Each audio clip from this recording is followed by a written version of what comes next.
तो नमस्कार दोस्तों, आप सबका बहुत बहुत स्वागत है आपके अपने चैनल नॉलेज पॉइंट पीसीएम पर। और इस वीडियो में हम लोग गणित का जो कक्षा 9 का है, जो चित्रा प्रकाशन का है, इसका हम लोग बहुपद नाम का चैप्टर स्टार्ट करेंगे। और बहुपद नाम के चैप्टर को हम एकदम स्टार्टिंग से पढ़ते हैं।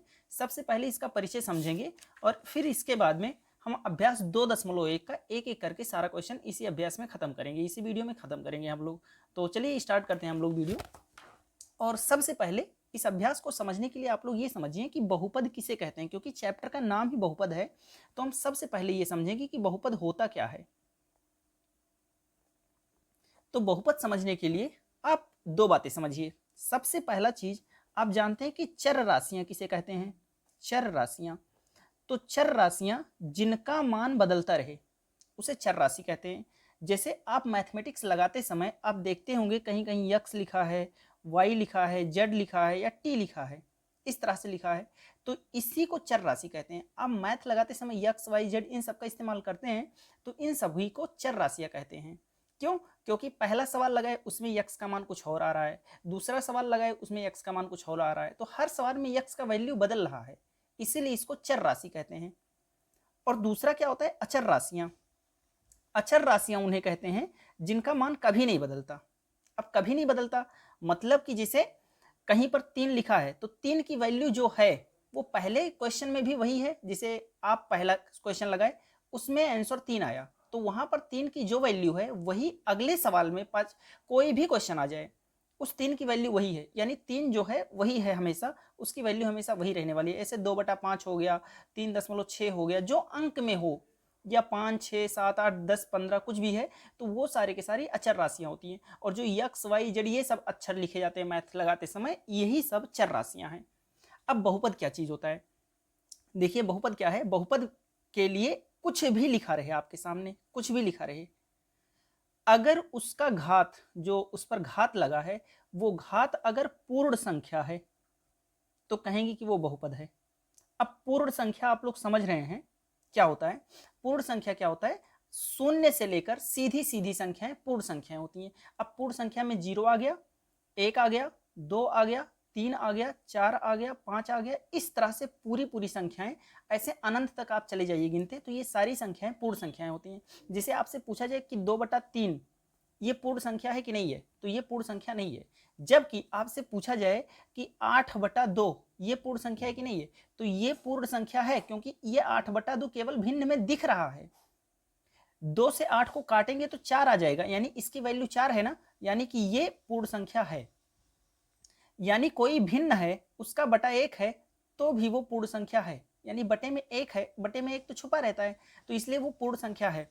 तो पूर्ण संख्या क्या होता है? Full number. जैसे कोई आपसे पूछे कि 0.6 बताइए पूर्ण संख्या है, तो ये पूर्ण संख्या नहीं है।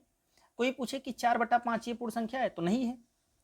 तो इस तरह से पूर्ण संख्या का मतलब ना दशमलव में हो, ना बटे में हो, ना अंडर रूट में फंसा हुआ हो, ये सब के सब पूर्ण संख्या नहीं होता। पूर्ण संख्या का मतलब 0 से शुरू कीजिए, सोझा सोझा सीधा सीधा एकदम पूरी पूरी नंबर जो होते हैं वही सब पूर्ण संख्या। 0 1 2 3 4 5 6 7 8 9 10 इस तरह से गिनते चले जाइए, वही सब के सब पूर्ण संख्या है।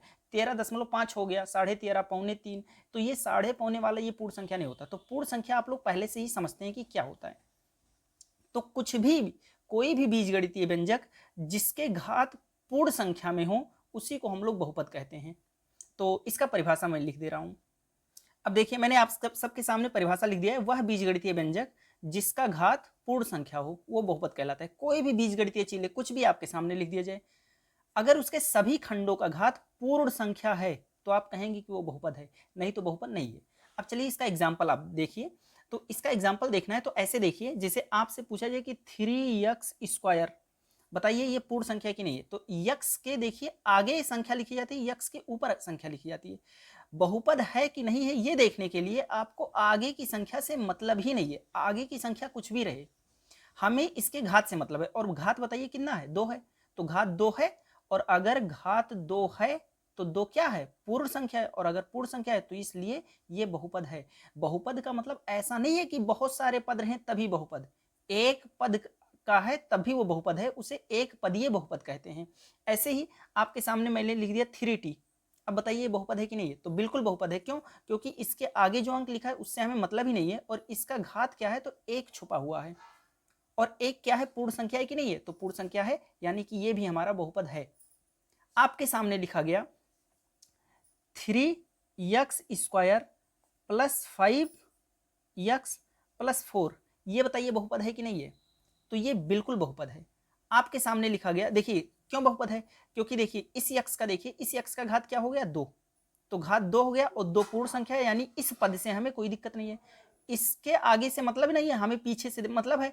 तो इसका ऊपर घात क्या लगा है? कुछ नहीं है, तो 1 है, और 1 है तो 1 पूर्ण संख्या की नहीं है? तो पूर्ण संख्या बिल्कुल है, इसलिए इस पद से भी हमें कोई दिक्कत नहीं है। इसकी वजह से बहुपद नहीं होगा, ऐसा बिल्कुल नहीं हो सकता। 4 का घात देखिए, तो 4 केवल लिखा है, तो समझिए आप कि इसके पीछे यक्स का घात 0 छुपा हुआ है। क्यों? क्योंकि कोई भी संख्या ऐसे लिखा है आपके सामने, तो समझ लीजिए उसके पीछे यक्स का घात 0 छुपा हुआ। क्यों? क्योंकि 14 की जगह पर 14, बीच में गुणा, और यक्स का घात 0 मतलब 1। किसी भी चीज का घात 0 होता है तो उसका मान 1 होता है, तो इसलिए इसका मान 1 रखिए, और 14 1 14। तो कहीं पर केवल 14 लिखा है, केवल 5 लिखा है, केवल 10 लिखा है, केवल 25 लिखा है, तो इसका मतलब उसके पीछे यक्स का घात 0 छुपा रहता है। तो देखिए 4 लिखा था तो यक्स का घात 0 छुपा है। अब देखिए इसके आगे के अंक से मतलब नहीं है, पीछे का अंक देखिए, यानी घात देखिए, तो घात क्या है? 0 है, और 0 एक पूर्ण संख्या है, इसलिए इससे भी हमें कोई मतलब नहीं है। और यानी कि तीनों पद एकदम सही हैं, तीनों पद का घात पूर्ण संख्या है, यानी कि ये बहुपद है। आपके सामने 2 एग्जाम्पल लिखते हैं। देखिए आपके सामने ऐसे लिख दिया गया 3x प्लस 4√x प्लस 3, ऐसे लिख दिया गया, और एक लिख दिया गया 3x² प्लस अंडर रूट में 4x प्लस 3। अब बताइए कौन सा बहुपद है, कौन सा बहुपद नहीं है? तो आप बिल्कुल बता सकते हैं एकदम से। देखिए पहले को चेक करते हैं। देखिए इस खंड से हमें दिक्कत है कि नहीं है? तो खंड से दिक्कत है कि नहीं, दिक्कत है, कैसे देखेंगे? इसके पीछे वाला आगे वाला देखिए, तो देखिए इसके आगे जो अंक है इससे हमें मतलब ही नहीं है, केवल घात देखना है। तो इसका घात क्या है? 2 है, और घात 2 है, घात 2 है, घात 2 है, तो 2 पूर्ण संख्या है, इसलिए इस खंड से हमें कोई दिक्कत नहीं है। इस खंड से देखिए, देखिए आगे वाले अंक से हमें मतलब नहीं है। जो यक्स है ये अंडर रूट में है, और आप सब जानते हैं अंडर रूट यक्स का मतलब होता है यक्स का घात 1/2। कोई भी चीज अंडर रूट में है, उसे बाहर निकालना है तो उसका घात 1/2 लगाकर निकाल सकते हैं। तो अंडर रूट यक्स लिखा है, इसका मतलब यक्स का घात 1/2 लिखा है, यानी अंडर रूट यक्स की आप समझिए यक्स का घात 1/2 लिखा है, और 1/2 बताइए पूर्ण संख्या है? तो 1/2 पूर्ण संख्या नहीं है, इस वजह से ये बहुपद नहीं है, यानी ये हमारा बहुपद नहीं है। यानी एक खंड गड़बड़ हुआ तो सब गए, और सब के सब बहुपद नहीं है। इस खंड को देखिए, देखिए इस खंड का घात क्या है? 2 है, हमें इसके आगे से मतलब नहीं है, पीछे वाला देखना है, तो इससे हमें मतलब नहीं है। इस खंड का घात देखिए, तो इस खंड के आगे वाले संख्या से मतलब नहीं है, इसका घात समझिए 1 है, तो ये भी बहुपद है, और इसका घात 0 है ही, तो ये बहुपद है, यानी ये बहुपद नहीं है, ये बहुपद है। तो आप लोग जान गए कैसे देखेंगे। ऐसे ही यक्स प्लस 1/x है। अब देखिए इसको, तो देखिए यक्स ऐसे रहने दीजिए, प्लस या प्लस, और यक्स का 1 बटा करके लिखा है, तो इसको बटे में ऊपर ले जाएंगे, तो यक्स का घात देखिए नीचे है, तो समझिए एक घात छुपा है, ऊपर जाएगा तो -1 घात हो जाएगा, और इस वजह से इस खंड का घात 1 है, हमें कोई दिक्कत नहीं, लेकिन इसका घात -1 है, और -1 पूर्ण संख्या नहीं है, इस वजह से ये बहुपद नहीं है, यानी यक्स प्लस 1/x ये बहुपद नहीं है। तो आप लोग जान गए कि कौन बहुपद होता है और कौन बहुपद नहीं होता। बहुपद का मैंने यहाँ पर परिभाषा भी लिख दिया है, आप लोग स्क्रीनशॉट लीजिए। अब हम पूरा क्वेश्चन आसानी से लगा सकते हैं, तो चलिए एक एक करके लगाते हैं। देखिए अभ्यास 2.1 का पहला नंबर क्वेश्चन है कि निम्नलिखित व्यंजकों में कौन कौन एक चर में बहुपद है और कौन कौन नहीं है, कारण के साथ अपने उत्तर दीजिए। तो चलिए हम लोग इसको देखते हैं कि कौन कौन बहुपद है और कौन कौन बहुपद नहीं है, ये बताते हैं। चलिए मैंने क्वेश्चन लिख लिया है, और पहला क्वेश्चन के अंदर 5 क्वेश्चन थे, और 5 के 5 मैंने लिख लिए हैं। तो चलिए एक एक करके सारा का सारा सॉल्व करते हैं। तो देखिए सबसे पहला चेक करते हैं कि बहुपद है कि नहीं है, केवल हमें यही बताना है कारण सहित। तो पहला देखते हैं हम लोग। देखिए इस खंड से हमें दिक्कत है, तो देखिए यक्स का घात क्या है? 2, और 2 पूर्ण संख्या है, यानी कि इससे हमें कोई दिक्कत नहीं। यक्स के आगे वाले संख्या से मतलब नहीं है, पीछे देखिए कितना है, घात कितना है, तो घात कुछ नहीं है, तो समझिए 1 छुपा है, और 1 पूर्ण संख्या की नहीं है, यानी इस खंड से भी दिक्कत नहीं है। इसके पीछे कुछ नहीं है, तो समझ लीजिए यक्स का घात 0 छुपा है। अब बताइए क्या ये 0 पूर्ण संख्या है कि नहीं है? तो है, यानी कि इससे भी हमें कोई दिक्कत नहीं है, यानी कि ये हमारा बहुपद है। तो आप कैसे लिखेंगे? सबसे पहले लिखेंगे बहुपद है, और कारण क्या होगा? क्योंकि इसके प्रत्येक पद, कितने पद थे इसमें? 1 2 3 पद थे, क्योंकि इसके प्रत्येक पद का घात एक पूर्ण संख्या है, इसलिए ये बहुपद है। तो कारण भी आप लोग लिखना चाहें लिख सकते हैं। चलिए इसको देखिए, देखिए इस खंड का घात देखिए, तो इस खंड का घात क्या है, 2 है, और 2 पूर्ण संख्या है, यानी इस खंड से कोई दिक्कत नहीं। इस खंड का घात बताइए, तो इस खंड का देखिए 2 अंडर रूट में रहे कोई दिक्कत नहीं। इसके पीछे देखिए क्या लिखा है, तो इसके पीछे समझिए y का घात 0 छुपा हुआ है। अगर कोई संख्या लिखी है केवल, तो उसके पीछे y का घात 0 छुपा रहता है, x का घात 0 छुपा रहता है। तो 0 बताइए पूर्ण संख्या की नहीं है, तो पूर्ण संख्या है, यानी इस खंड से भी हमें दिक्कत नहीं है, यानी ये भी बहुपद है। तो ये पहले दूसरे दोनों बहुपद हैं। और क्यों बहुपद हैं, क्योंकि इसके प्रत्येक खंड का घात पूर्ण संख्या है। अब देखिए इसको देखते हैं हम लोग।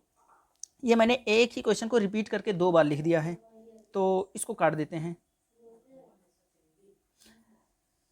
चलिए चौथा नंबर क्वेश्चन देखते हैं। चौथा नंबर क्वेश्चन देखिए, तो इसमें देखिए इस खंड का घात क्या है, तो 3 और अंडर रूट में t। और आप लोगों को मैं बता चुका हूं, अभी अभी ऊपर बता चुका हूं, मन करे तो रिवाइज करके वीडियो दोबारा देख लीजिए अगर ना समझ में आए तो।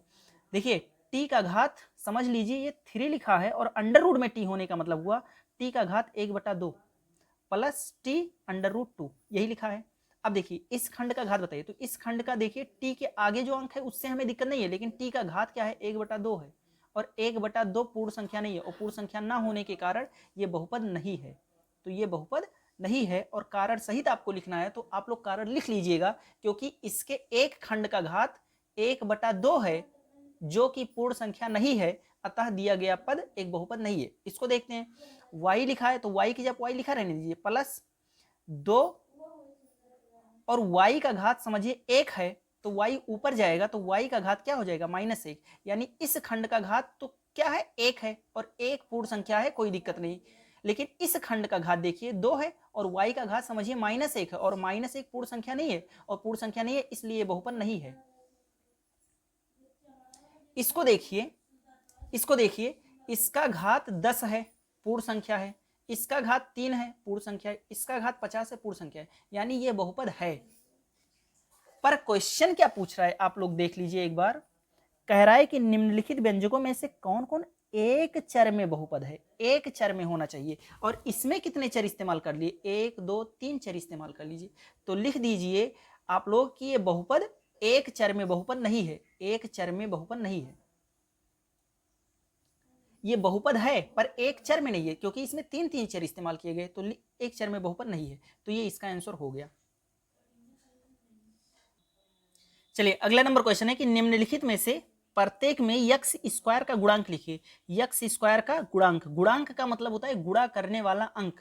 तो आप लोगों को क्या करना है, देखिए ये बहुपद दिया है एक, इस बहुपद में आपको इस खंड को नहीं देखना, इस खंड को नहीं देखना, केवल यक्स स्क्वायर वाले खंड को देखना है, उसका गुणांक बता देना है, बस इतना ही करना है। गुणांक माने गुणा करने वाला अंक। तो बताइए यक्स स्क्वायर के आगे क्या लिखा है, यक्स स्क्वायर के आगे जो लिखा हो वही उसका गुणांक है, वही हमारा आंसर हो जाता है। तो यक्स स्क्वायर के आगे कितना लिखा है, 1 लिखा है, और कितना प्लस में 1 है, चिन्ह सहित, तो +1, यानी +1 ही इसका गुणांक हो गया, यही इसका आंसर हो गया। तो आपको क्या करना है, बहुत सिंपल सा करना है, कुछ भी लिखा रहे, आपको यक्स स्क्वायर वाला खंड देखना है, और यक्स स्क्वायर का के आगे जो अंक लिखा है वही उसका गुणांक होता है। गुणांक माने गुणा करने वाला अंक। तो यक्स स्क्वायर का गुणांक क्या है, 1 है, तो +1 हो गया। इसमें देखिए आप लोग, तो आपको कोई खंड नहीं देखना है, एक्स स्क्वायर वाला देखना है। तो देखिए एक्स स्क्वायर कहाँ है, कहाँ है, कहाँ है, यहाँ पर है। अब एक्स स्क्वायर का गुणांक क्या है, तो इसके आगे देखिए कौन सा अंक है, तो इसके आगे कुछ नहीं है, तो समझिए 1 है, और चिन्ह सहित लिख दीजिए, तो -1 हो गया, तो इसका गुणांक हो गया। ऐसे ही इसका गुणांक हमें देखना है, तो एक्स स्क्वायर के आगे क्या है, जो भी लिखा है उसी को लिख दीजिए, वही उसका गुणांक हो गया, यही आंसर हो गया। इसका गुणांक देखिए, तो इसमें तो एक्स स्क्वायर कहीं है ही नहीं, इसमें तो एक्स स्क्वायर है ही नहीं, और जब एक्स स्क्वायर ना रहे तो समझ जाइए कि पीछे एक्स स्क्वायर लिखा है और उसके आगे 0 लिखा है। अब 0 का किसी भी चीज में गुणा होगा तो उसका मान 0 हो जाएगा, और 0 को जोड़ने से कोई फर्क नहीं पड़ेगा। तो समझ लीजिए यहाँ पर 0 एक्स स्क्वायर लिखा गया है। अब एक्स स्क्वायर से 0 गुणा किया यानी 0 हो गया। समझ लीजिए 0 एक्स स्क्वायर पीछे छुपा हुआ, अगर ये एक्स स्क्वायर ना रहे तो समझ जाइए उसका गुणांक क्या हो गया, 0, तो 0 हो गया इसका गुणांक, एक्स स्क्वायर का गुणांक। जब एक्स स्क्वायर ही गायब रहे तो समझ जाइए एक्स स्क्वायर का गुणांक 0 था। गुणांक 0 होने का मतलब गुणा करने वाला अंक 0, और 0 से जो भी गुणा करेगा सब 0 हो गया। तो 0 से एक्स स्क्वायर का गुणा होगा तो सब 0 हो जाएगा, और सब 0 जोड़ने से कोई फर्क पड़ेगा नहीं, यानी जो है वही रहेगा अभी भी इसका वैल्यू। तो एक्स स्क्वायर का गुणांक क्या हो गया, 0। अब चलिए अगला नंबर क्वेश्चन देखते हैं। देखिए अगला नंबर क्वेश्चन है हमारा, चर यक्स में द्विघात बहुपद का व्यापक रूप लिखिए। चर यक्स में द्विघात बहुपद का व्यापक रूप लिखिए। व्यापक रूप का मतलब क्या होता है, देखिए जैसे चर यक्स में कह रहा है कि व्यापक रूप लिखिए, तो बहुत सिंपल सा आप लोग इसका आंसर लिख सकते हैं। देखिए तीसरे का आंसर मैं लिख रहा हूँ, इसका आंसर होगा ये x square plus b x plus c. व्यापक रूप का मतलब क्या होता है, एक ऐसा बहुपद का रूप बताइए जिसमें क्या हो कि ए बी सी, यानी ए बी सी की जगह पर कोई भी नंबर लिखिए, आपका यक्स स्क्वायर का द्विघात बहुपद मिल जाएगा। तो इसमें क्वेश्चन में क्या पूछ रहा था, यक्स रहे, चर कौन सा इस्तेमाल करना है, यक्स। तो देखिए मैंने चर इस्तेमाल किया है यक्स। अगली बात क्या कह रहा है, कह रहा है द्विघात बहुपद रहे। द्विघात बहुपद है, देखिए सबसे बड़ा घात क्या है, 2 है। इस खंड का घात क्या है, 2, इस खंड का 1, इस खंड का 0, तो सबसे बड़ा घात कौन सा हुआ, 2, यानी द्विघात बहुपद है। और कह रहा है व्यापक रूप लिखिए, तो यही व्यापक रूप है आपका। इसमें ये बी सी की जगह पर कोई नंबर लिखेंगे तो एक द्विघात बहुपद बन जाएगा। और दुनिया के जितने द्विघात बहुपद होते हैं सब इसी से उत्पन्न हुए हैं। इसी में ये की जगह पर कुछ लिखिए, बी की जगह पर कुछ लिखिए, सी की जगह, जैसे ये की जगह पर मैंने 2 लिख दिया 2x स्क्वायर, बी की जगह पर मैंने लिख दिया 3x, सी की जगह पर 5 लिख दिया, तो देखिए एक द्विघात बहुपद बनकर तैयार हो गया। यानी ए बी सी की जगह पर कुछ भी नंबर लिखेंगे तो एक द्विघात बहुपद बनकर तैयार हो। दुनिया में जितने द्विघात बहुपद है सब इसी से निकले हैं। हाँ, ये की जगह पर आप 0 नहीं लिख सकते, ये की जगह पर आप 0 नहीं लिख सकते। तो जब भी आपसे द्विघात बहुपद पूछे तो इतना पूरा लिखना है, ये इतना लेकर पूरा लिखना है। क्या लिखना है, ये x square plus b x plus c, और ये नॉट इज इक्वल टू 0, यानी ये 0 के बराबर नहीं होना चाहिए। तो यक्स के को लेकर कह रहा था चर यक्स, यहाँ पर देखिए आप लोग लिखा था चर यक्स में द्विघात बहुपद का रूप लिखिए। अगर कह दे चर वाई में लिखो तो वाई में लिख दे भाई, ये y square plus b y plus c. ऐसे ही कहे कि जेड के रूप में लिखिए, चर जेड लेकर लिखिए, तो जहां जहां वाई है वहीं वहीं जेड लिख दीजिए बस। तो यक्स लेकर कह रहा था तो उसका व्यापक रूप यही होगा। हाँ, इतना लिखना मत भूलिएगा कि ये नॉट इज इक्वल टू 0, यानी वाई स्क्वायर का अगर ये का मान 0 आप ले लेंगे तो 0 का जैसे ही गुणा होगा तो वाई स्क्वायर पूरा 0 हो गया, और 0 हो गया तो ये द्विघात बचा कहाँ। तो इस वजह से द्विघात बहुपद का व्यापक रूप लिखना है तो ये का मान 0 नहीं होना चाहिए। ये बी सी की जगह पर कोई भी नंबर मान सकते हैं, बस ये की जगह पर 0 नहीं, बी की जगह पर मान सकते हैं, सी की जगह पर 0 मान सकते हैं। तो ये हो गया तीसरा नंबर क्वेश्चन का आंसर। देखिए अगला नंबर क्वेश्चन है 35 घात के द्विपद का। तो देखिए 35 घात वाला तो आप कुछ भी लिखिए, उसका घात 35 लिख दीजिए, और इसका द्विपद यानी 35 घात का द्विपद लिखना है। द्विपद माने द्विपद कर दीजिए, तो प्लस प्लस यक्स का घात कुछ लिख या यक्स लिखकर छोड़ दीजिए, या 5 लिखकर केवल कोई अंक लिखकर छोड़ दीजिए, कुछ भी। तो देखिए 35 घात का द्विपद का एक एग्जाम्पल देना था, और 100 घात का एक पदी का, तो 100 घात का एक पदी यानी यक्स का घात 100 लिखकर छोड़ दीजिए बस। अब देखिए ये इसका एक आंसर हो गया और एक आंसर ये हो गया, तो 2 आंसर हो गए। और लिखना आपको यही था, क्या कह रहा था, कह रहा था 35 घात का द्विपद लिखो, यानी एक ऐसा बहुपद लिखो जिसका घात 35 हो और उसमें कितने पद हों, तो द्विपद हों। तो देखिए मैंने 35 घात है, देखिए इस खंड का घात 35 है, इस खंड का घात 1 है, तो ज्यादा कौन है, 35 की 1, 35 है ना, तो 35 है, यानी इस बहुपद का घात 35 हो गया। और कितने पद हैं, तो एक पद, दो पद भी हैं, तो 35 घात का द्विपद मैंने लिख दिया। ऐसे 100 घात का एक पद लिखना था तो 100 घात का एक पद, देखिए यक्के पद है और 100 घात वाला है। ऐसे आप और भी लिख सकते हैं अपने मन से, लिख सकते 3x का घात 35 हो गया प्लस 4 हो गया, द्विपद हैं और घात 35 है, तो ऐसे आप बनाकर कुछ भी लिख सकते हैं। 35 घात का द्विपद वाला रहे और 100 घात का एक पद ही रहे, ऐसे लिख दीजिए। t का घात 100, आगे चाहे तो 3 5 कुछ भी लगा दीजिए, आगे वाले से मतलब नहीं होता, ये यक्के पद है समझिए, तो कुछ भी आप लिख सकते हैं। तो चौथा नंबर क्वेश्चन भी सॉल्व हो गया हमारा। हम लोग अगला नंबर प्रश्न देखते हैं, है कि निम्नलिखित में से प्रत्येक बहुपद की घात लिखिए। प्रत्येक बहुपद की घात बतानी है, तो ये तो बहुत आसान सा क्वेश्चन है। इसको कैसे लिखना है, इसका डायरेक्ट ऐसे लिखिए, घात लिखिए, घात बराबर। अब बताइए इस बहुपद की घात क्या है, तो देखिए इस खंड का घात क्या है, इस खंड का घात 3 है। इस खंड का घात क्या है, देखिए इस खंड का घात क्या है, तो इस खंड का घात 2 है।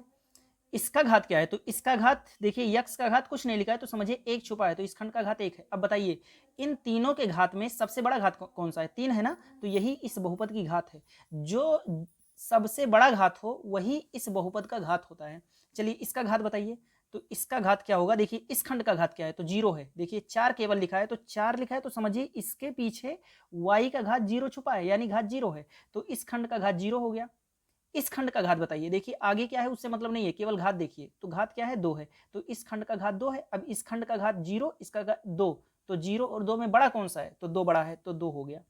जो सबसे बड़ा घात वही घात हो गया। देखिए इस खंड का घात क्या है, 1। देखिए टी का आगे कुछ नहीं जुड़ा है तो समझिए 1 छुपा है, तो इस खंड का घात 1 हो गया। और इसका क्या होगा, तो इसके पीछे समझिए टी का घात 0 जुड़ा है। क्यों, क्योंकि पीछे अगर कुछ ना लिखा हो तो समझिए घात 0 है। अब बताइए 1 और 0 में बड़ा कौन सा है, तो 1 बड़ा है, और 1 बड़ा है यानी इसका घात क्या हो गया, 1। यानी प्रत्येक खंड का घात देखना है और जो सबसे बड़ा घात रहे वही हो गया। इस खंड का घात बताइए, तो इसका घात आप लोग बिल्कुल बता सकते हैं 0 होगा। क्यों, क्योंकि पीछे कुछ लगा ही नहीं है, तो मान लीजिए कुछ भी, x का घात 0 मान लीजिए, y का घात 0 मानिए, z का घात 0 मानिए, तो घात 0 है। देखिए कुछ भी लिखा रहे आपके सामने, उसके प्रत्येक खंड का घात देखिए, जो सबसे बड़ा घात रहे वही उस बहुपद की घात होती है। तो ये 5वां नंबर क्वेश्चन हम लोग सॉल्व कर लिए। अगला नंबर क्वेश्चन हम लोग देखते हैं। लिखा है 6वां नंबर क्वेश्चन कि बताइए कि निम्नलिखित बहुपदों में से कौन कौन से बहुपद रैखिक बहुपद हैं, कौन कौन से बहुपद द्विघात वाले हैं, और कौन कौन से बहुपद 3 घात वाले हैं, यानी त्रिघाती बहुपद हैं। तो यही हमें बताना है। तो सबसे पहले इसको सॉल्व करते हैं। पहला नंबर क्वेश्चन देखिए, इस खंड का घात क्या है, 2, इस खंड का घात क्या है, 1, तो बड़ा घात कौन सा हुआ, 2, यानी ये द्विघाती बहुपद है, तो इसका नाम है द्विघाती बहुपद। तो इसी तरह से नाम लिखते चले जाना है बस। देखिए इस खंड का घात क्या है, 1, इसका घात क्या है, 3, तो बड़ा कौन सा हुआ, 3, यानी ये है त्रिघाती बहुपद। ये क्या हुआ, त्रिघाती बहुपद, त्रिघाती बहुपद।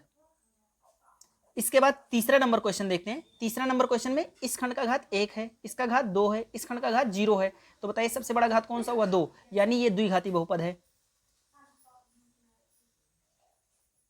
द्विघाती बहुपद है। इसी तरह से अगला हम देखते हैं। इस खंड का घात 1, इस खंड का घात 0 है, इस खंड का घात 1 है। देखिए 1 लिखा है ना, तो इस खंड का घात 0 है। क्यों, क्योंकि इसके आगे समझिए x का घात 0 लिखा है, तो इस खंड का घात क्या हुआ, 0। इसका घात क्या हुआ, 1, क्योंकि इसका कोई घात नहीं है, तो समझिए 1 छुपा है, तो इस खंड का घात 0, इसका घात 1, तो बड़ा कौन सा हुआ, 1। तो जिस बहुपद का घात 1 हो उसे हम रैखिक बहुपद के नाम से जानते हैं। तो ये हो गया रैखिक बहुपद, रैखिक बहुपद। ऐसे ही इसका देखिए, तो यक्के खंड ही है, इसका घात 1 है, कुछ नहीं छुपा है, कुछ नहीं है, तो समझिए 1 छुपा है, तो इसका घात 1 है, यानी ये भी हमारा रैखिक बहुपद है। तो ये भी रैखिक था और ये भी रैखिक बहुपद है। इसको देखिए क्या लिखा है, y का घात 2, तो यानी कि इस खंड का घात क्या है, 2, और यक्के खंड ही है, तो घात द्वि है, तो यानी द्विघात बहुपद है। ये क्या है, द्विघात बहुपद है। ऐसे इसका देखिए यक्के खंड है लेकिन घात 3 है, तो ये हो गया त्रिघाती बहुपद, तो त्रिघाती बहुपद।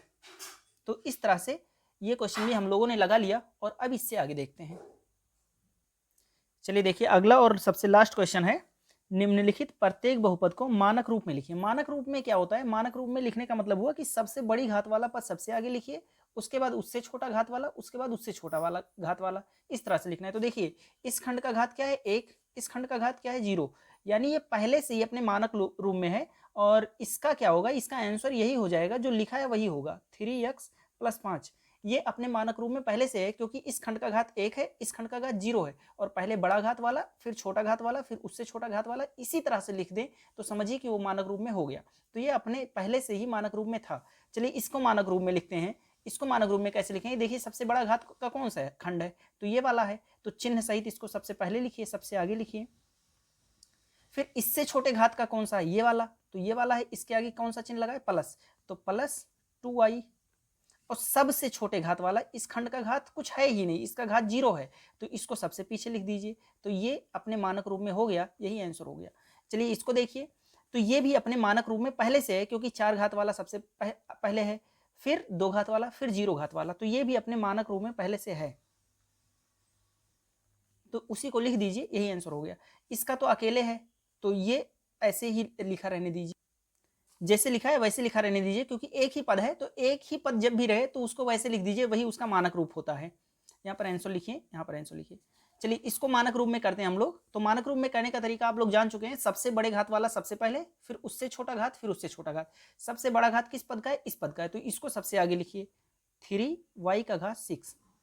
फिर इससे छोटे घात वाला 2y, तो माइनस में हो गया 2y, और फिर बाद में सबसे छोटे घात वाला यानी कि 1, और 1 के आगे कुछ नहीं है तो प्लस है, तो +1 लिखिए, और यही आपका आंसर हो गया, यानी ये अपने मानक रूप में हो गया। तो सबसे बड़े घात वाला सबसे पहले, फिर उससे छोटे घात वाला, फिर उससे छोटे घात वाला, यही तरीका होता है अपने मानक रूप में लिखने का।